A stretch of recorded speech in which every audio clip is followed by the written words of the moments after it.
A segunda substância orgânica que eu vou apresentar para vocês são os lipídios ou lípides, que também são compostos que têm aqueles 4 elementos principais que eu falei para vocês, do chum, carbono, hidrogênio, oxigênio e nitrogênio.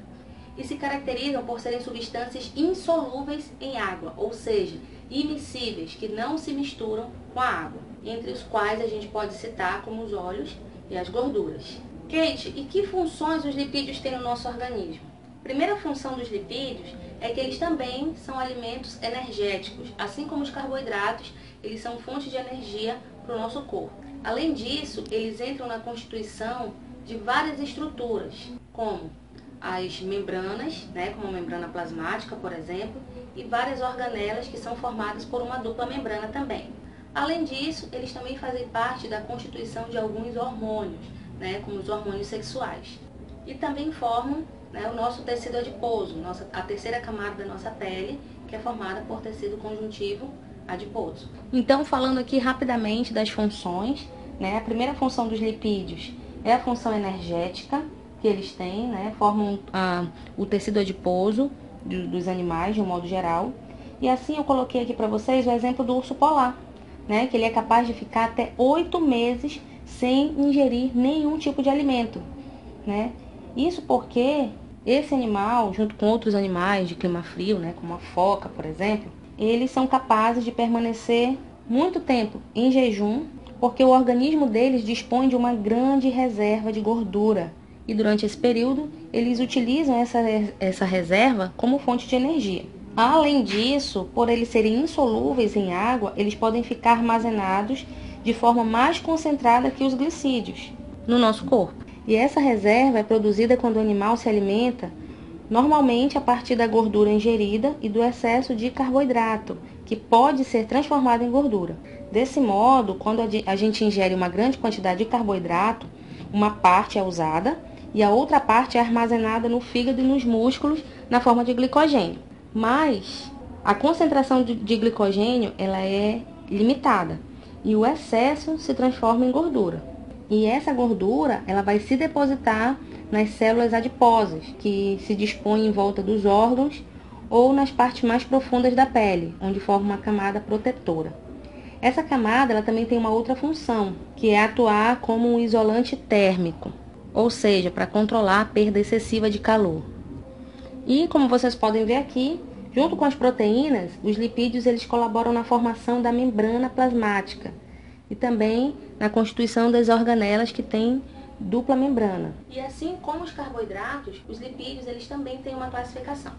A primeira classificação que eu vou mostrar para vocês é dos lipídios simples, que são aqueles que por hidrólise liberam ácido graxo e um tipo de álcool chamado de glicerol. Dentro dessa classificação eu tenho 2 grupos distintos, os glicerídeos, formados pelos óleos e as gorduras, e os cerídeos, formados pelas ceras. Os glicerídeos eles vão estar presentes na manteiga, no leite, no queijo, nos ovos e na banha, que são as gorduras de origem animal, e nos óleos vegetais. Eles são também os lipídios encontrados em maior quantidade nos alimentos e estão representados pelos óleos e pelas gorduras, que são também os principais lipídios presentes nas células adiposas. Eu tenho certeza que você já ouviu o termo triglicerídeo. E o que é isso, Kate? Eles fazem parte dos lipídios, dessa classificação que eu falei, é um lipídio simples, do subgrupo dos glicerídeos, que são formados pelo glicerol, que é um tipo de álcool, e 3 moléculas de ácido graxo ligados ao glicerol. Por isso que ele é chamado de triglicerídeo. E esses triglicerídeos nada mais são do que os óleos e as gorduras que a gente ingere na nossa alimentação. Os óleos eles são encontrados principalmente em plantas, como é o caso do óleo de algodão, de amendoim, milho, soja, arroz, por exemplo. Mas também podem ser encontrados nos animais, como é o caso do óleo de fígado de bacalhau. Já as gorduras, elas ocorrem nos animais, se acumulando nas células adiposas, que formam a terceira camada da nossa pele, a hipoderme, que está presente na formação dos tecidos animais. E esse tecido ele vai atuar como uma reserva de energia, como uma proteção contra a perda excessiva de calor, o isolante térmico, também na proteção contra choques mecânicos. Ou seja, esses triglicerídeos, eles constituem a forma de reserva de energia mais eficiente dos seres vivos.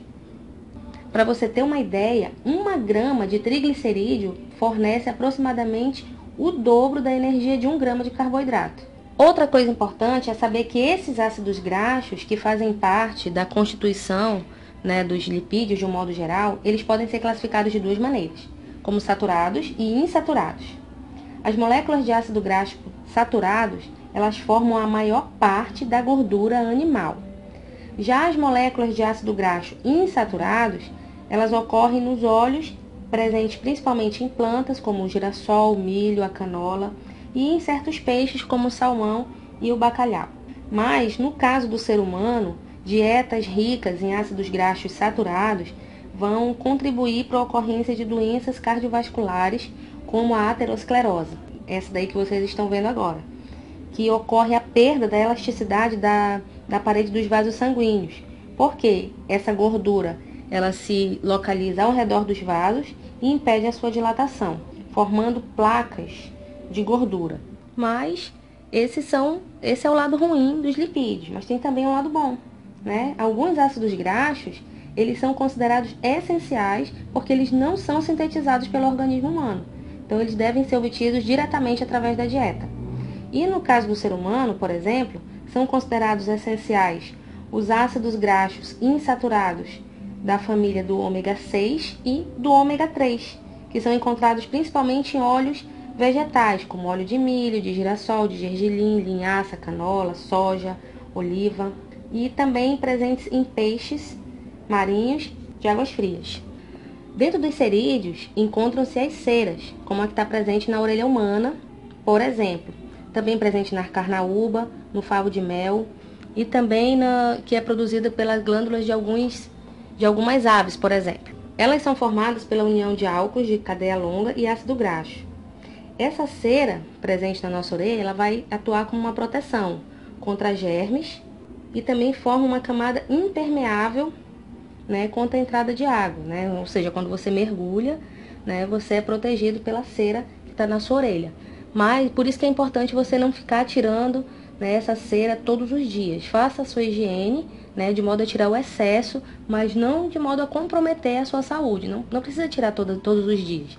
Uma vez na semana é o suficiente. As ceras dos vegetais, elas também formam uma camada impermeável que vai cobrir as folhas e os frutos de algumas plantas, evitando a perda de água.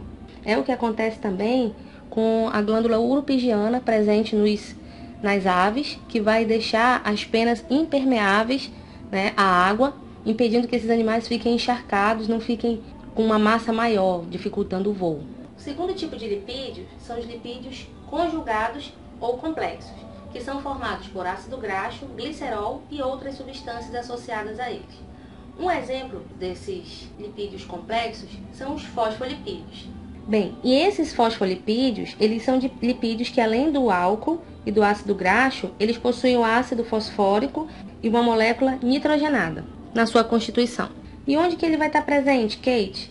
Ele vai estar presente tanto na membrana plasmática, como em todas as membranas celulares, que são formadas basicamente por 2 camadas de fosfolipídios com proteínas, formando o que a gente chama de lipoproteínas. Mas essa aula aí eu vejo mais tarde com vocês, numa aula só sobre membrana plasmática, beleza? E a terceira classificação de lipídios são os esteroides, que por hidrólise vão liberar ácido graxo e um álcool de cadeia fechada. E como exemplo desse tipo de lipídio, eu posso citar o colesterol e os hormônios sexuais. Eu vou começar falando para vocês do colesterol. O nosso fígado, ele é capaz de sintetizar o colesterol a partir das gorduras saturadas presentes no alimento. Esse colesterol, combinado a proteínas e ácido graxo, ele é transportado do fígado para outros tecidos pelo sangue, que são ligados a proteínas, as lipoproteínas. Essas lipoproteínas, elas podem ser de baixa densidade e são chamadas, portanto, de LDL, que vem do inglês, significa Low Density Lipoprotein, ou de alta densidade, HDL, que do inglês High Density Lipoprotein. As de baixa densidade, ou LDL, elas são chamadas de colesterol ruim, porque podem, junto com aqueles triglicerídeos que eu falei ainda há pouco, provocar o acúmulo de placas de gordura ao redor dos vasos sanguíneos, caracterizando a doença conhecida como aterosclerose, que eu também já falei. Além disso, ela aumenta a probabilidade da formação de coágulos e pode obstruir artérias importantes que irrigam o nosso coração, o que pode levar ao infarto do miocárdio e levar a pessoa à morte.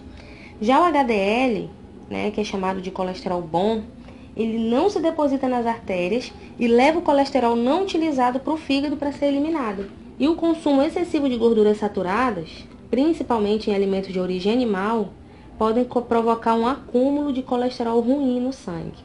Não posso continuar o assunto também sem falar das famosas gorduras trans, que são fabricadas industrialmente por um processo chamado de hidrogenação, que, resumindo, ocorre pelo acréscimo de átomos de hidrogênio nos ácidos insaturados presentes nos óleos vegetais. A hidrogenação ela vai dar uma consistência mais sólida para alguns alimentos industrializados, ou seja, é como se o óleo presente nesses alimentos passasse do estado líquido para um estado mais pastoso. Isso vai acontecer com o que, Kate? Com sorvetes, com batata frita, com bolo, biscoito, bolacha recheada, sorvete, chocolate e essas comidas de consumo rápido, os famosos fast foods, como hambúrgueres, margarinas e outros alimentos gostosos que a gente ama comer. No rótulo desses alimentos, a expressão gordura ou óleo hidrogenado indica a presença ou não de gordura trans. E qual é o perigo, Kate, da ingestão exagerada desses alimentos? É que a gordura trans ela vai provocar o aumento do colesterol ruim, que é aquele que também pode se acumular ao redor dos vasos sanguíneos, causando aterosclerose. E com isso, a chance de problemas cardiovasculares acontecerem é maior. Por isso, os médicos recomendam um consumo bem restrito desse tipo de gordura. A Anvisa, que é a Agência Nacional de Vigilância Sanitária, ela passou a exigir que as empresas coloquem a presença de gordura trans nos rótulos dos alimentos e que a ingestão desse tipo de gordura não ultrapasse 1% do total de calorias que uma pessoa ingere diariamente. Você já sabe que o colesterol é um tipo de esteroide muito importante presente no nosso corpo. Mas esse colesterol ele é a molécula a partir do qual se formam outros esteroides no nosso organismo. É o caso do hormônio sexual feminino, progesterona, e do hormônio sexual masculino chamado de testosterona. A testosterona ela tem um efeito anabólico no nosso corpo, ou seja, ela controla a síntese de moléculas grandes a partir de moléculas pequenas. Nos músculos, ela vai promover, por exemplo, o aumento da massa muscular. Assim, os chamados esteroides anabolizantes, eles são substâncias produzidas em laboratório que substituem a função da testosterona. E eles foram desenvolvidos com a finalidade médica de repor a testosterona em quem não produz esse hormônio em quantidades normais. Os anabolizantes, eles só podem ser comprados com receita médica, pelo menos na teoria, porque o seu uso para propósito estético, por exemplo, ou por pessoas que desejam aumentar sua força, resistência, massa muscular, ele é ilegal e está entre as drogas mais investigadas em exame antidoping em atletas, por exemplo.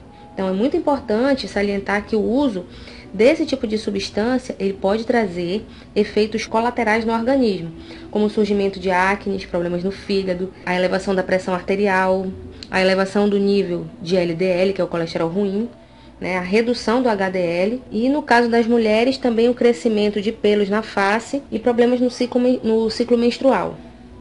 Além de tudo isso, ele também pode gerar câncer e pode levar o indivíduo à morte. E a última classificação dos lipídios são os carotenoides, que são pigmentos amarelos, laranjas ou vermelhos, que atuam junto com a clorofila durante o processo de fotossíntese e que servem de matéria-prima também para a produção de vitamina A. Entre eles, eu posso citar 2 exemplos, o caroteno e a xantofila. Os carotenos, eles são pigmentos alaranjados e a eles, por exemplo, se deve a coloração da cenoura. Já a xantofila, elas são pigmentos que podem variar de amarelo a marrom avermelhado, que vai estar presente, por exemplo, no pimentão amarelo e na beterraba.